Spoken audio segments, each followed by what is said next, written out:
हाय दोस्तों, स्टडी ज्ञान दर्शन में आपका स्वागत है। Class 6th NCERT. आज हम हिंदी करेंगे 12th लेसन संसार पुस्तक है। प्रश्न उत्तर करेंगे इसके।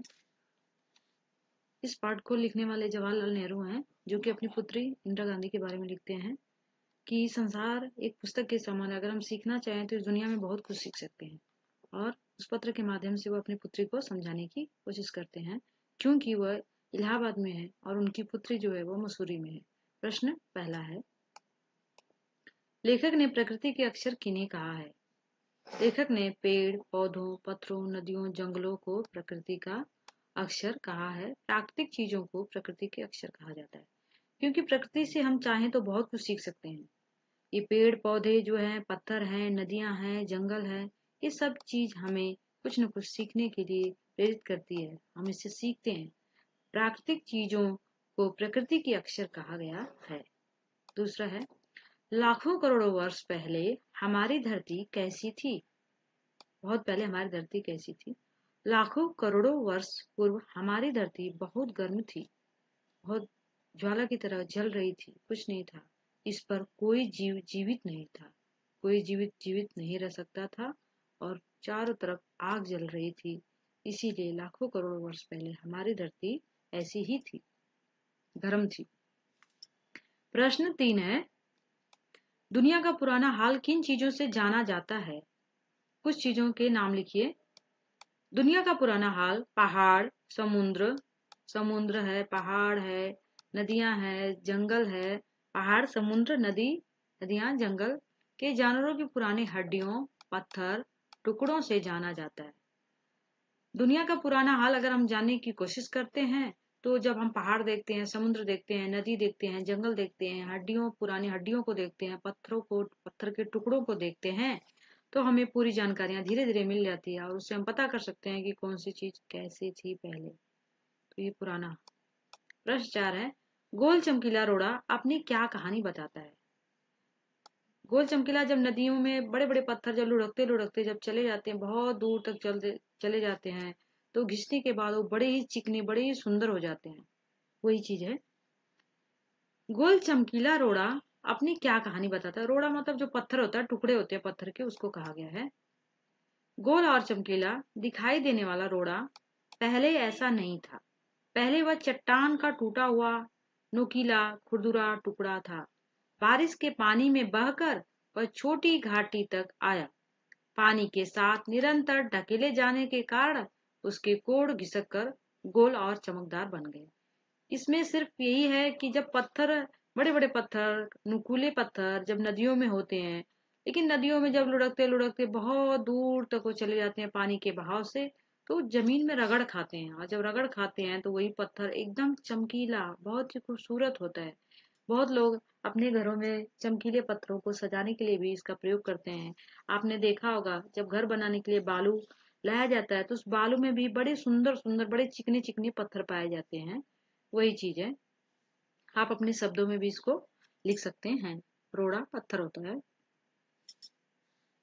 प्रश्न 5, गोल चमकीले रोड़े को यदि दरिया और आगे ले जाता तो क्या होता? अगर वही बताने की इसमें प्रश्न है कि गोल चमकीला रोड़ा जो है वह अगर नदी दरिया में बहुत दूर तक आगे चला जाता बहते बहते पानी के बहाव से, तो क्या होता? इसको हमें अपने विस्तार से इसका उत्तर देना है।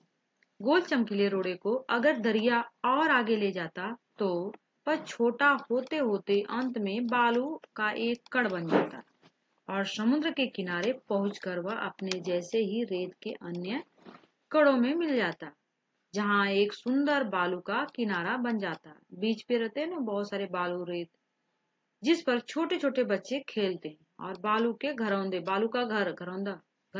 मतलब घर बनाते हैं।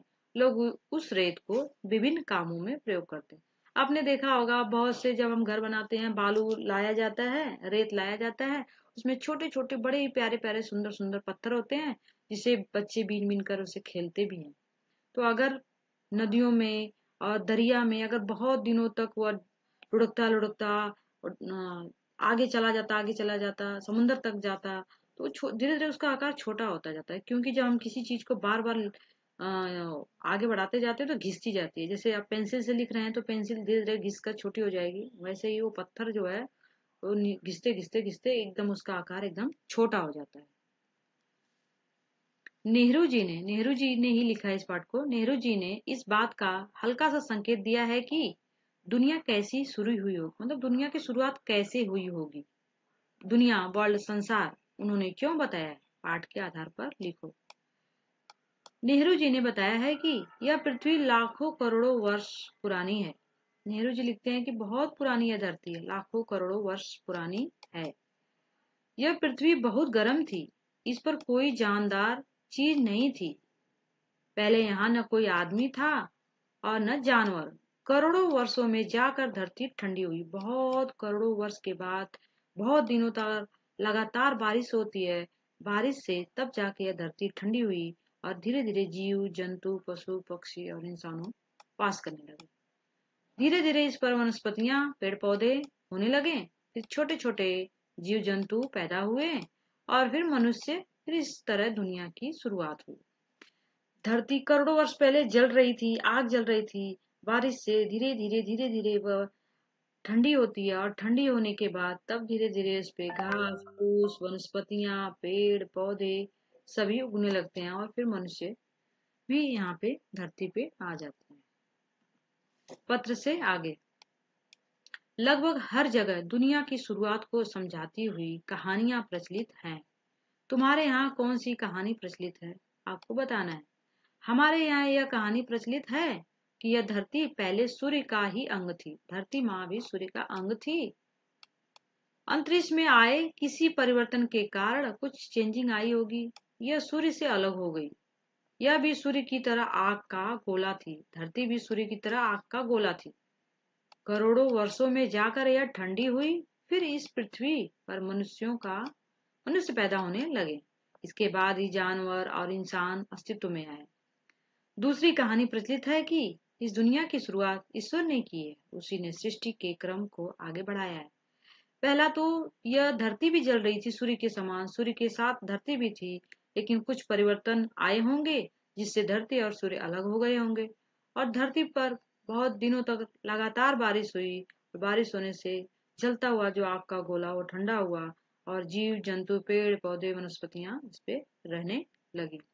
दूसरा यह भी मानते हैं कि इस दुनिया, इस वर्ल्ड का सबको बनाने वाले ईश्वर हैं, सृष्टि के निर्माण ईश्वर हैं। तुम्हारी पसंदीदा किताब कौन सी है और क्यों? बहुत से बच्चे हैं, सबकी अलग अलग किताबें पसंद होती है, जो बहुत पढ़ते हैं। वही पूछा गया कि आपको सबसे पसंद कौन सी किताब अच्छी लगती है। हमारी पसंद, यहाँ उत्तर है, हमारी पसंदीदा किताब रामचरित मानस है, जिसमें राम के बारे में लिखा हुआ है, जो गोस्वामी तुलसीदास द्वारा रचित है। उन्होंने लिखा है। इस ग्रंथ में नीति है, धर्म है, व्यवहार है, कर्तव्य है, अकर्तव्य आदि के बारे में विस्तार पूर्वक बताया गया है। सब अच्छी अच्छी बातें इसमें बताई गई है। रामचरितमानस जो सबको प्रिय है, बहुत अच्छा लगता है, पढ़ते हैं लोग। प्रश्न 3, मसूरी और इलाहाबाद भारत के किन प्रांतों के शहर हैं? यह है मसूरी उत्तराखंड प्रांत का और इलाहाबाद उत्तर प्रदेश का प्रांत का शहर है। मसूरी उत्तराखंड में है, जो बहुत ही खूबसूरत जगह है, लोग घूमने के लिए यहाँ जाते हैं। और इलाहाबाद जो है वह यूपी में है, उत्तर प्रदेश में है। अगला है, तुम जानते हो कि दो पत्थरों को रगड़कर आदि मानव ने आग की खोज की थी। उस युग में पत्थरों का और क्या उपयोग होता होगा?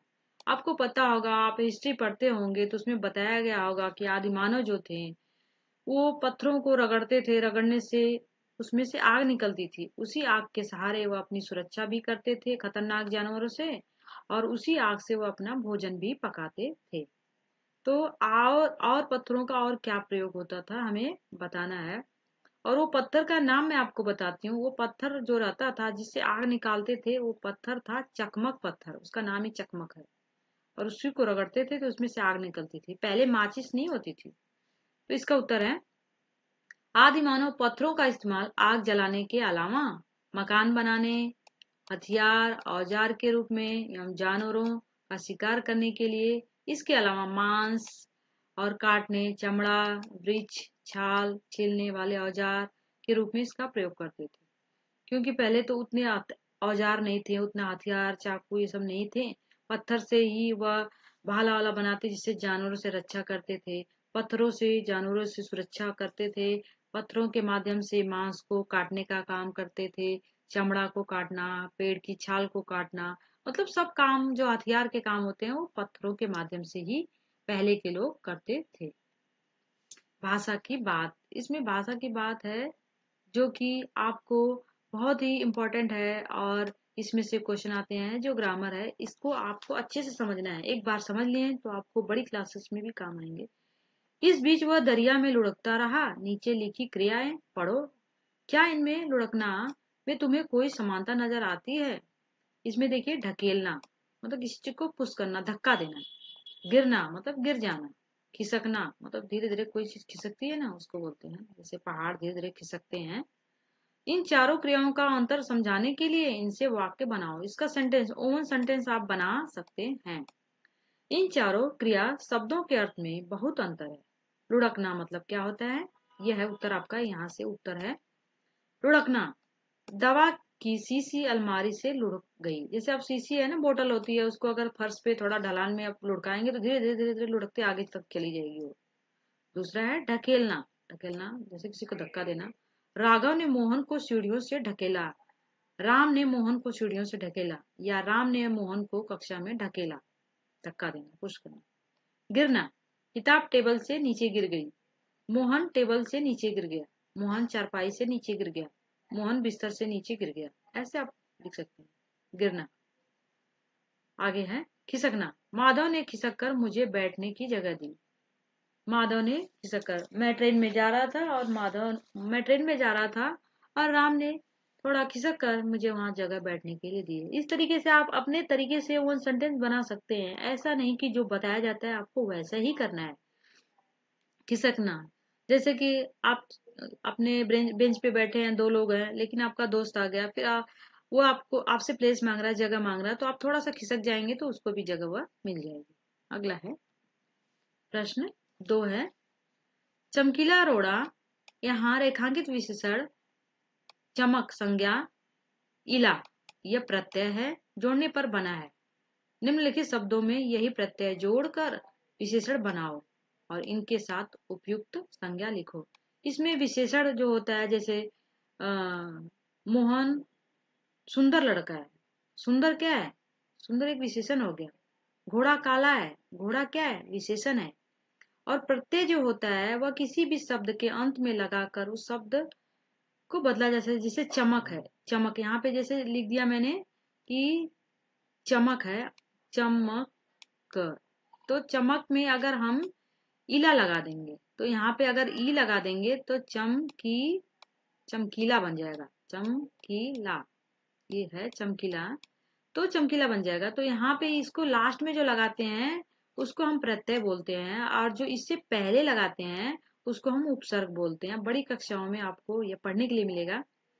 तो ये है पत्थर। तो अगर पत्थर में ईला लगाएंगे तो क्या बन जाएगा? पथरीला, काटा, कटीला, रसीला, जहर। इसका उत्तर है, इधर से मैं आपको समझाती हूँ। पत्थर में क्या बन गया? ये पत्थर है, और पत्थर में हम बड़ी ई की मात्रा और ला लगा देंगे तो पथरीला रास्ता हो जाएगा। यहाँ पे काटा है और यहाँ पे भी ईला लगाना है। यहाँ पे ई और ला, ऐसे। तो आपको ध्यान देना है कि ईला जो है, यह आप जो ईला जो है ना, ये मात्रा का प्रयोग करेंगे। यहाँ पे मात्रा लगाएंगे। ये मात्रा, इसकी मात्रा होती है ना, ऐसे करके इस तरीके से इसकी मात्रा होती है। ये क्या है? बड़ी है। और जो इधर से घुमा के जो करते हैं ये क्या है? ये छोटी रहता है, छोटी, इस तरीके से छोटी है तो बड़ी। तो यहाँ पे है कटीला। तो आप यहाँ पे काटा है तो यहाँ पे कटीला बनेगा, ईला लग गया यहाँ पे, देखिए मात्रा, और इसके बाद ला। रसीला, यहाँ पे रस है तो यहाँ पे भी ईला लग गया, ईला, रसीला। आम, कटीला पौधा, रसीला आम, जहरीला सांप। यहाँ पे जहर है तो यहाँ पे भी मात्रा लगाएंगे, सेम ऐसे ही। यहाँ पे बड़ी की मात्रा और सांप, जहरीला सांप। इस तरीके से आप समझेंगे तो आपको अच्छे से समझ में आएगा, जिसको हम प्रत्यय बोलते हैं। ये संज्ञा होती है। संज्ञा में ही जब हम प्रत्यय जोड़ देते हैं, यहाँ पे देखिए जैसे चमक है और संज्ञा, संज्ञा जो चमक है वो संज्ञा हो गया। विशेषण चमक, संज्ञा में इला, ये जो चमक है ये विशेषण है, और इसी विशेषण में जो संज्ञा में इला जब प्रत्यय जोड़ लेंगे तो अपने आप ये बदल जाता है। अगला है, जब तुम मेरे साथ रहती हो तो अक्सर मुझसे बहुत सी बातें पूछा करती हो।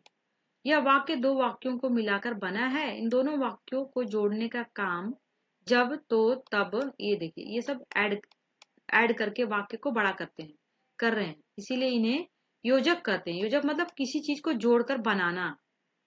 तुम तुम जब जाओगे तो मैं भी आऊंगा, या तुम जब चलोगे तो मैं भी चलूंगा। ऐसे योजक के रूप में कभी कोई बदलाव नहीं आता, इसीलिए यह अवयव कहे जाते हैं, एक प्रकार के होते हैं।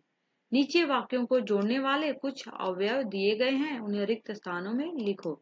इन शब्दों से तुम भी एक एक वाक्य बनाओ। कोई भी सेंटेंस आप बना सकते हैं इन सब जब से, तो से, या फिर देखिए यहाँ बल की है, इसलिए है, परंतु, की, यदि, तो, न की, या, ताकि, ऐसे वर्ड को ऐड करके आप दूसरे शब्द बना सकते हैं। कृष्णन, यहाँ पे कृष्णन फिल्म देखना चाहता है परंतु मैं मेले में जाना चाहता हूँ। तो यहाँ पे जो आएगा इसमें परंतु आ जाएगा, यहाँ पे आप परंतु लगा सकते हैं। कृष्णन फिल्म देखना चाहता है परंतु मैं मेले में जाना चाहती हूँ। यहाँ पे देखिए ये परंतु जो है ये यहाँ पे लग जाएगा।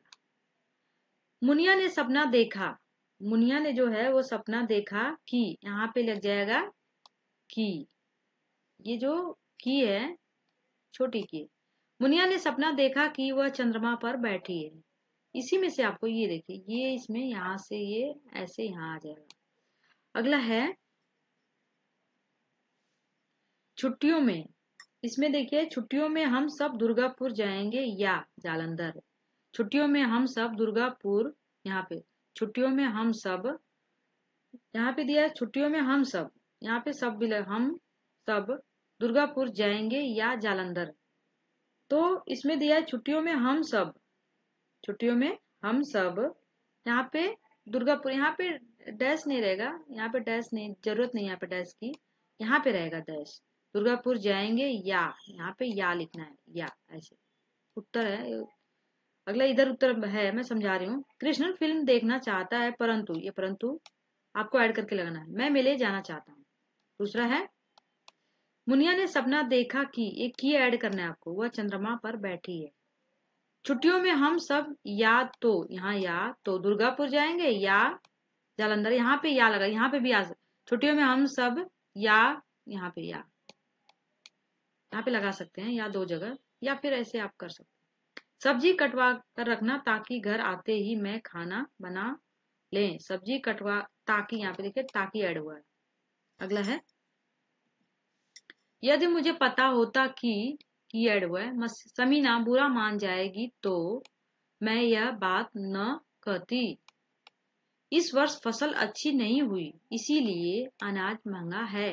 इसीलिए ऐड हुआ है क्योंकि यहाँ फसल का और महंगा होने की बात कही गई, दो बात है, इसीलिए योजक चिन्ह है। इन दोनों को जोड़ने का काम इसीलिए किया है, इसलिए योजक चिन्ह कहते हैं। योजक मतलब ज्वाइन करना। विमल जर्मन सीख रहा है न कि फ्रेंच। अब यहाँ पे जर्मन की बात भी है और फ्रेंच की बात भी है, इसको ऐड करने का काम है जो की कर रहा है, न की, ये है ऐड करने का। तो इसलिए आपको ऐड करके ऐसे बहुत सारे वाक्य बना सकते हैं, अब कोई दिक्कत नहीं होगी। इसीलिए आपको ग्रामर बहुत अच्छे से सीखना है। ग्रामर अगर आपकी अच्छी रहेगी तो आप बड़े क्लासेस में आपको बिल्कुल भी दिक्कत नहीं होगी। Thank you for the watching. Like से सब्सक्राइब कीजिए।